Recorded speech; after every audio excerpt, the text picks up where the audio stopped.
And welcome to my channel learn with Shiv Pratap. आज हम लोग पढ़ने वाले हैं why do we fall ill. ठीक है, हम लोग बीमार क्यों पड़ते हैं।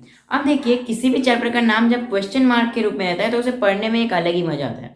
क्यों? क्योंकि हम लोग को ऐसे सवालों के जवाब मिल जाते हैं उस चैप्टर को पढ़ने के बाद, जो हम लोग अपने डे टू डे लाइफ में एकदम नॉर्मली नोटिस तो करते हैं, लेकिन एग्जैक्ट उसका मतलब नहीं जानते कि वो कैसे फंक्शन करता है। ऐसे ये भी एक चैप्टर है जिसका दो इंपॉर्टेंस है। पहला कि ये कि जब हम लोग ये पढ़ेंगे कि why do we fall ill, हम लोग बीमार क्यों पड़ते हैं, तो हम लोग के पास एक जानकारी आ जाएगी कि किस बीमारी, कोई भी जो टाइप का बीमारी है वो किस वजह से होता है, उसका रीजन पता चल जाएगा। और सेकंड कि आने वाले टाइम में है ना, साइंस पढ़ने का क्या इंपॉर्टेंस है कि हम लोग को नॉलेज ऐसा मिलता है जो एकदम एप्लीकेबल होता है। अब जैसे हम लोग इस चैप्टर में जान जाएंगे कि कैसे डिसीज फैलते हैं, तो हम लोग आने वाले टाइम में ये प्रोटेक्ट रहेंगे, है ना। फॉर एग्जांपल, हर एक डिसीज का क्योर होता है, ठीक है, और हम लोग जानते हैं कि protection is better than cure, है ना। हम लोग अपने आप को प्रोटेक्ट कर लेंगे। फॉर एग्जांपल, जब हम लोग ये सब चीजें पढ़ेंगे तो हम लोग को पता चल जाएगा कि किस टाइप का डिसीज किस चीज को करने से होता है ना। फॉर एग्जाम्पल, अगर सिंपल सा एग्जाम्पल लें तो जब हम लोग को फीवर होता है या कोल्ड एंड कफ होता है, तो ये क्या किसकी वजह से होता है कि हम लोग बहुत ज़्यादा ठंडा पानी पी लेते हैं, है ना, या ऐसे मतलब ऐसे सिचुएशंस में हम लोग जाते हैं जहाँ पे ठंडा होने के बावजूद भी हम लोग कुछ ठंडे चीज़ों को खा लेते हैं, है ना। तो उधर क्या होता है, वायरसेस की वजह से हो जाता है। लेकिन अगर हम लोग को जानकारी रहेगा कि ये चीज़ इस समय खाना है ना, या फिर इस चीज़ से प्रोटेक्टेड रहना है, तो हम लोग उससे बच पाएंगे, है ना। तो इसीलिए इस चैप्टर का इंपॉर्टेंस बढ़ जाता है। तो चलिए अब हम लोग शुरू करते हैं कि why do we fall ill जानने के लिए, है ना, क्यों हम लोग बीमार पड़ते हैं। पहले ये हम लोग देखते हैं कि हेल्थ क्या होता है ना। हेल्थ क्या होता है पहले हम लोग जान लेते हैं, उसके बाद हम लोग और भी जो इंपॉर्टेंट टॉपिक्स है वो कवर करेंगे। तो पहले के समय में, या ओल्ड कॉन्सेप्ट आप कह सकते हैं, पहले लोग ये मानते थे कि health is a state of physical being, ठीक है, physical wellbeing and free from any illness, है ना। मतलब कोई भी बीमारी से अगर आप दूर हैं, फिजिकली फिट हैं, तो उसे पहले के लोग उसे क्या मानते थे कि ये पर्सन हेल्दी है, या कोई भी एक इंडिविजुअल हेल्दी है। लेकिन वो पूरा कंप्लीट कॉन्सेप्ट नहीं था, वो भी कहीं ना कहीं गलत था, है ना। मतलब पूरा कंप्लीट आइडिया को नहीं बताता था कि ये हेल्थ है क्या। तो अब जो नया कॉन्सेप्ट है, जो न्यू कॉन्सेप्ट है, वो क्या कहता है कि health is a state of physical, mental and social wellbeing, है ना। जैसे कि कोई भी व्यक्ति हेल्दी तब कहलाएगा ना सिर्फ वो फिजिकली, है ना, मतलब वो थोड़ा सा दौड़ने पे हाफ है ना, मतलब वो फिजिकली फिट हो, मेंटली मतलब जो दिमागी तौर पे उससे में भी फिट रहे। दिमागी तौर पे मतलब क्या है कि बहुत लोग क्या रहते हैं कि फिजिकली तो फिट रहते हैं, एक्टिव रहते हैं, है ना, दौड़ते भी हैं, मतलब अच्छा खासा फिजिकल एक्टिविटी को कर पाते हैं, लेकिन मेंटली काफी ज्यादा स्ट्रेस्ड आउट रहते हैं, तो उसे आप हेल्दी कंसिडर नहीं कर सकते हैं। अब तीसरा क्या आता है, सोशली भी वेल होना चाहिए, है ना। अब देखिए, जैसे सोशली मतलब क्या होगा कि आप सोसाइटी में, आपके लिए अगर कोई ऐसा इमेज बन जाता है कि ये ऐसे बदमाशी करता है या ऐसा कुछ, या अगर आप कोई कहीं बाहर जाते हैं खेलने, तो आपको कोई बच्चा ट्रोल कर रहा है, चिढ़ा रहा है, तो आपका क्या है कि सोशली आप वेलबींग नहीं है, तो वो भी आपके हेल्थ को इफेक्ट करता है। कैसे इफेक्ट करता है कि आप घर में जब पढ़ेंगे या कोई भी अगर दूसरा एक्टिविटी करेंगे, तो उसमें वो इन्वॉल्व आएंगे, वो थॉट्स आएंगे, है ना, कि मेरे साथ ऐसा क्यों होता है ना। तो इसीलिए अगर आपको हेल्दी रहना है तो फर्स्ट ऑफ ऑल क्या करना पड़ेगा कि एकदम फन लेना है ना, एकदम हैप्पी रहना है, ठीक है। सेकंड क्या करना है कि हम लोग को फिजिकल एक्टिविटीज भी करना है, फॉर एग्जांपल एक्सरसाइज भी करना है, ताकि हम लोग का बॉडी फिजिकली फिट रहे। और मेंटली फिट रहने के लिए आपको कभी भी गलत स्टेप्स को नहीं लेना है ना, और हर एक चीज को बोलने से पहले या किसी भी काम को करने से पहले सोचना चाहिए। तो ये हो गया हम लोग का हेल्थ। तो हेल्थ को हम लोग डिफाइन कर सकते हैं कि health is a state of physical, mental and social wellbeing of an individual, ठीक है। किसी भी व्यक्ति का सोशल, मेंटल और फिजिकल जब वो फिट रहेगा, तब हम लोग कह सकते हैं कि ये आदमी हेल्दी है, ठीक है। नेक्स्ट हम लोग का टर्म आता है डिसीज, ठीक है। डिसीज क्या है, डिसीज दो वर्ड से मिलकर बना हुआ है, दिस प्लस इज। दिस का मतलब होता है नो, और इज का मतलब होता है कंफर्ट। जब किसी भी काम को करने में आपको कंफर्ट ना मिले, या कोई भी एक ऐसा चीज है जो आपको कंफर्ट नहीं होने दे रहा है, कोई चीज आपको आराम से नहीं करने दे रहा है, तो हम लोग कहेंगे कि वो डिसीज है। अब किसी भी टाइप का डिसीज हो, वो आपको कंफर्टेबल फील ही नहीं करने देता। अगर आपको कफ है, अगर सिंपल सा आपको कफ एंड कोल्ड भी है, तो वो गला में आपको बार बार परेशान करता है। आपको अगर कोई अच्छा एक्टिविटी भी कर रहे हैं, कोई अच्छा भोजन भी खा रहे हैं, तो आप उसका पूरा टेस्ट नहीं ले पाते, क्योंकि वो क्या कर रहा है, आपको कंफर्ट नहीं होने दे रहा है, आपको उधर कंफर्टेबल नहीं होने दे रहा है ना, फेवरेबल क्लाइमेट, फेवरेबल उधर कंडीशंस नहीं बनाता है, ठीक है। तो डिसीज क्या हो सकता है, सीधा सा आप याद रखिएगा, दिस मतलब क्या है कि नो, और इजी मतलब कंफर्ट। इजी का मतलब क्या होता है, जो काम हम लोग आराम से कर ले, है ना, उसे हम लोग कहते हैं कंफर्ट। और जो चीज आपको डिस्कंफर्ट कर दे, उसी को हम लोग कहते हैं डिसीज, ठीक है। तो ये होप आप अच्छे से समझ गए होंगे। जैसे कि मैंने एग्जांपल दिया, कोल्ड हो गया, अगर आपको मलेरिया भी हो जाता है तो वो भी क्या करता है, आपको परेशान करके रखता है। डायरिया हो जाता है डिसेंटली, मतलब ये सब क्या है कि कोई भी अगर आपको डिसीज जब हो जाता है तो आपको डिस्कम्फर्ट कर देता है। नेक्स्ट हम लोग का टॉपिक है कि कुछ ऐसे टर्म्स हैं जो लोग समझते हैं कि ये दोनों लगभग रिलेटेबल हैं या दोनों का मतलब सेम है, लेकिन उनका मतलब टोटली अलग होता है। First we are looking at healthy and disease free. Healthy तो हम लोग अच्छे से समझ गए, तो मैं इसको बता देता हूँ फिर से कि मेंटली फिजिकली और सोशली अगर आप एकदम फिट हैं तो आप हेल्दी कहलाएंगे। लेकिन डिसीज फ्री अगर आप हैं, आपको कोई बीमारी नहीं है, आप मोटे हैं, है ना, आपको कोई बीमारी नहीं है, आप मोटे हैं, थोड़ा सा आप दौड़ते हैं तो आप थक जाते हैं, तो आप फिजिकली तो फिट है नहीं।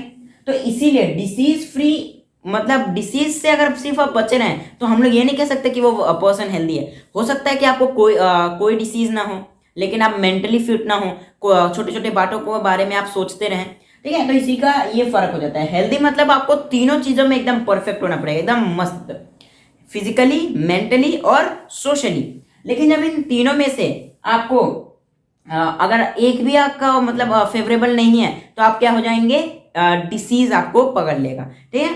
तो नेक्स्ट हम लोग देखते हैं कि जैसे और भी जो कुछ टर्म्स हैं जिसमें लोग ऐसे रिलेटेबल समझते हैं कि ये दोनों सेम है, उसको भी हम लोग एक बार मैं आपको क्लियर कर देता हूँ।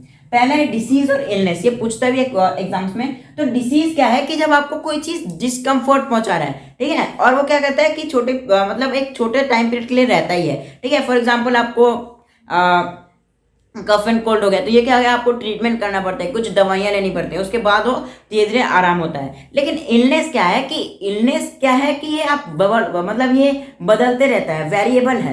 हो सकता है कि इलनेस का मतलब सिंपल ये भी हो सकता है कि आप बहुत दिन बाद आपने थोड़ा दौड़ लगाई तो आपके पैरों में दर्द होने लगा, तो ये भी क्या है, ये भी एक इलनेस है, आप थोड़ा सा इल फील कर रहे हैं, ठीक है।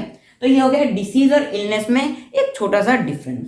नेक्स्ट हम लोग देखते हैं कि देखिए जैसे सिम्टम्स और साइंस, ये कुछ ऐसे मैं बता रहा हूं आपको कॉन्सेप्ट जो आपको एग्जाम में भी पूछा जाता है, ठीक है। अब देखिए साइन और सिम्टम में क्या फर्क है।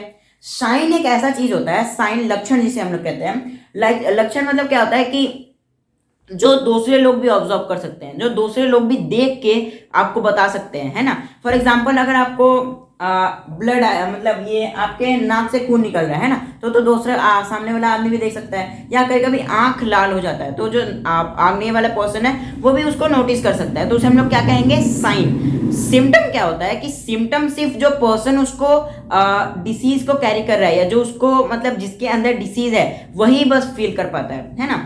फॉर एग्जाम्पल सर दर्द, हेडेक जो इधर लिखा है, हेडेक कैसे कि हेडेक क्या है कि सामने वाला देख के आपको बता नहीं पाएगा कि इस पर्सन को हेडेक है ना। सर दर्द क्या है, पर्सनली हम लोग फील कर रहे हैं कि सर बहुत दर्द कर रहा है। और एग्जांपल दे तो किडनी स्टोन्स जो होते हैं, किडनी स्टोन्स क्या होता है कि लोग पकड़ के बैठ जाते हैं, मछली बना देता है एकदम, मतलब बहुत तड़पाता है ना, वो बहुत ज्यादा दर्द देता है। जो किडनी में हम लोग के बहुत सारे जो वेस्ट प्रोडक्ट्स होते हैं जब एक्यूमुलेट हो जाते हैं तो किडनी स्टोन्स बनाते हैं, तो वो क्या कहता है, बहुत ज्यादा दर्द करता है। लेकिन सामने वाला व्यक्ति आपको देख के बोल नहीं पाएगा कि ये डिसीज है ना, मतलब इसके अंदर ये सिम्टम्स हैं। तो सिम्टम्स में आप सिंपली याद रख सकते हैं कि the pain is only felt by the person और द इंडिविजुअल हिमसेल्फ, ठीक है। सिर्फ उसी को पता होगा जिसको किडनी स्टोन है या जिसको दर्द हो रहा है। I hope you got the point, ठीक है। ऐसे ही और भी है, जैसे मैं इसके और एग्जांपल रैशेस हो गए, है ना, ये दूसरे लोग भी देख पाते हैं, साइंस का मैं बता रहा हूँ। नोज ब्लड हो गए, है ना, फीवर, ये सब भी जो होते हैं ये सब क्या है कि दूसरे लोग भी नोटिस कर सकते हैं।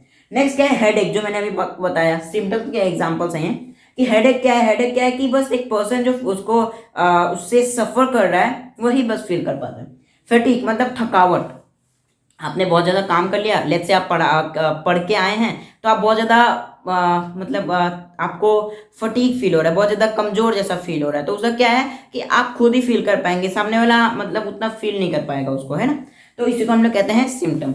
नेक्स्ट कमिंग टू अच्छा, इधर एक और चीज़ होता है जो मैं बता देता हूँ, गुड हेल्थ और बैड हेल्थ के बारे में बताया कि देखिए गुड हेल्थ क्या होता है कि गुड हेल्थ में मतलब आपका हेल्थ एकदम परफेक्ट रहता है। लेकिन बैड हेल्थ मतलब ये नहीं होता कि आपको बहुत सारा डिसीज हो जाए। बैड हेल्थ ये भी हो सकता है कि जो टेम्पररी होता है। फॉर एग्जाम्पल कोई डांसर है, उसका पैर में मोच आ गया तो उसके लिए क्या है, बैड हेल्थ है, क्योंकि वो क्या है, डांसर है, उसको डांस करना है और डांस करने के लिए उसका पैर सारा बॉडी फिट होना चाहिए। अगर उसके पैर में मोच आ जाता है तो उसके लिए क्या है, वो एक बैड हेल्थ है। कोई सिंगर है, उसका गला खराब हो जाता है तो उसके लिए क्या है, वो बैड हेल्थ है ना, वो अच्छे से गा नहीं पाएगा, ठीक है। ऐसे ही होता है बैड हेल्थ और गुड हेल्थ के बीच में डिफरेंस। अब हम लोग देखते हैं टाइप्स ऑफ डिसीज। ये भी बहुत ज़्यादा इंपॉर्टेंट कह सकते हैं एक कॉन्सेप्ट है, इसको हम लोग समझते हैं कि टाइप ऑफ डिसीज दो टाइप के हो सकते हैं, ठीक है, दो बेसिस पे। पहला कि कितना ड्यूरेशन के लिए होता है, ठीक है, टाइम ड्यूरेशन कितना समय के लिए हो रहा है उसके बेसिस पे, होता है अक्यूट और क्रोनिक। अक्यूट मतलब क्या होता है कि जो बहुत कम समय के लिए होता है और जल्दी से खत्म हो जाता है, जल्दी से क्योर हो जाता है। फॉर एग्जाम्पल इसका हम लोग ले सकते हैं कोल्ड कफ, है ना, फीवर, है ना, ये सब क्या है, जल्दी जल्दी ठीक हो जाता है ना, ज्यादा लंबे समय तक रहता नहीं है। ऐसा थोड़ी है कि एक बार आपको खांसी हुआ तो सालों सालों तक चलते जा रहा है, ऐसा नहीं होता है। ये क्या है, कम समय में खत्म हो जाता है, तो उसे हम लोग क्या कहते हैं, अक्यूट डिसीज। नेक्स्ट आता है क्रोनिक। क्रोनिक क्या है कि ये लॉन्ग ड्यूरेशन के लिए रहता है, काफी लंबे समय तक। फॉर एग्जाम्पल कैंसर, एड्स हो गया, ये क्या है कि ये लंबे समय तक रहते हैं, और ये क्या है कि लंबे समय तक रहते हैं और ये क्योर भी जल्दी नहीं होते हैं, तो इसे हम लोग क्या कहेंगे, क्रोनिक डिवाइस। नेक्स्ट हम लोग का बेसिस पे है कि अगर कोई डिसीज जर्म्स के बेसिस पे हुआ है, जर्म्स के वजह से हुआ है या जर्म्स की वजह से नहीं हुआ है, तो उस बेसिस पे हम लोग क्लासीफाई कर सकते हैं। तो पहला होता है नॉन इन्फेक्टिजियस डिसीज, ठीक है, मतलब ये क्या है कि ये किसी जर्म्स की वजह से नहीं हुआ है, ठीक है, ये मतलब किसी जर्म्स की वजह से नहीं हुआ है। फॉर एग्जांपल कैंसर किसी जर्म्स की वजह से नहीं होता है, मतलब किसी भी माइक्रो ऑर्गेनिज्म की वजह से नहीं होता है। कैंसर सिंपली ये होता है कि हम लोग का ये जो सेल्स होते हैं वो आउट ऑफ कंट्रोल में जब डिवाइड करने लगते हैं, ठीक है, सेल डिवाइड या न्यू रिप्रोडक्टिव मतलब रिप्रोड्यूस करने लगते हैं और हम लोग का बॉडी उसे कंट्रोल नहीं कर पाता, तो उसे हम लोग कहते हैं कैंसर। तो वो क्या है, नॉन इन्फेक्टिजियस डिजीज है, ठीक है। नेक्स्ट आता है इन्फेक्टिजियस डिसीज। इसमें भी दो टाइम, और ये क्या है कि ये जर्म्स के वजह से ही होते हैं, ठीक है, जर्म्स ही इसके कॉजन्स होते हैं, ठीक है, उसी के वजह से ये डिसीज होता है। पहला होता है कम्युनिकेबल, इसका टाइप में बता रहा हूँ। पहला टाइप होता है कम्युनिकेबल, नेक्स्ट होता है नॉन कम्युनिकेबल, ठीक है। कम्युनिकेबल मतलब क्या है कि ये फैलता है ना। कोविड एक बहुत अच्छा एग्जाम्पल है रिसेंटली टाइम्स में। कोविड क्या है, फैलता है ना, वो अलग अलग मीन्स में, अभी हम लोग अगला आने वाला जो लेक्चर है उसमें समझेंगे, तो वो क्या है, अलग अलग तरीके से फैलता है, तो उसे हम लोग क्या कहेंगे, कम्युनिकेबल, ठीक है, ये टाइप्स ऑफ डिसीज है। नेक्स्ट इन्फेक्टिजियस डिसीज में एक आता है नॉन कम्युनिकेबल डिसीज, ठीक है। इसका और एग्जांपल आप ले सकते हैं, एड्स भी इसका एग्जांपल है, वो भी क्या है, कम्युनिकेबल है, फैलता है, वो भी आप फैलाना चाहें तो। नेक्स्ट है non communicable disease. Non communicable मतलब क्या है कि ये फैलता नहीं है ना, एक ही पर्टिकुलर पर्सन के पास ही रहता है, ये फैलता नहीं है, ठीक है, तो ये हम लोग का हो गया नॉन कम्युनिकेबल। तो आई होप आप अच्छे से समझ गए होंगे ये कितने टाइप के डिसीज होते हैं, और कुछ इनसे हट के भी डिसीजेस होते हैं, वो भी हम लोग डिस्कस कर लेते हैं। पहला मैल न्यूट्रिशन। मैल न्यूट्रिशन मतलब क्या है कि जब ठीक से आपको न्यूट्रिएंट्स नहीं मिल रहे हैं, है ना, न्यूट्रिशन आपको फुल नहीं मिल रहा है, तब हम लोग क्या कहते हैं उसे, मैल न्यूट्रिशन। और ये भी डिसीज का एक बहुत इंपॉर्टेंट काउज होता है, ठीक है। जैसे विटामिन ए की कमी से आपको नाइट ब्लाइंडनेस हो रहा है, तो ये क्या है, ये भी मैल न्यूट्रिशन की वजह से हो रहा है, आपको विटामिन ए है जो प्राप्त मात्रा में मिल नहीं रहा है। नेक्स्ट है ऑर्गन डिसफंक्शन। अगर कोई ऑर्गन ठीक से फंक्शन नहीं कर रहा है, फॉर एग्जांपल किडनी अगर आपका ठीक से फंक्शन नहीं कर रहा है, तो उधर आपको काफ़ी ज़्यादा प्रॉब्लम होगा, टॉक्सिक बाहर जो उसका सब्सटेंसेस है वो बाहर नहीं आ पाएंगे। Next we are coming to hereditary. Hereditary मतलब क्या है कि जो आपको पेरेंट्स है ना, पेरेंट्स से जो मिलते जाते हैं, फॉर एग्जांपल आपके पेरेंट्स को नाइट ब्लाइंडनेस है या अरे सॉरी कलर ब्लाइंडनेस है, तो वो क्या है कि वो भी आपको धीरे धीरे ट्रांसफर होता है, मतलब आपके जीन्स में वो आ जाता है, क्रोमोसोम्स का इधर होता है, ठीक है ना। तो ये भी हम लोग का हो गया एक टाइप। तो आई होप आप अच्छे से समझ गए होंगे ये पूरे लेक्चर में। अगर आपको ये वीडियो अच्छा लगा तो आप लाइक करिए, शेयर करिए, और अगर आप ऐसे और वीडियोस चाहिए आपको क्लास 9 के लिए, ग्रामर वीडियोस में हर क्लासेस के लिए ला रहा हूँ, तो आप इस चैनल को सब्सक्राइब कर सकते हैं। Thanks for watching.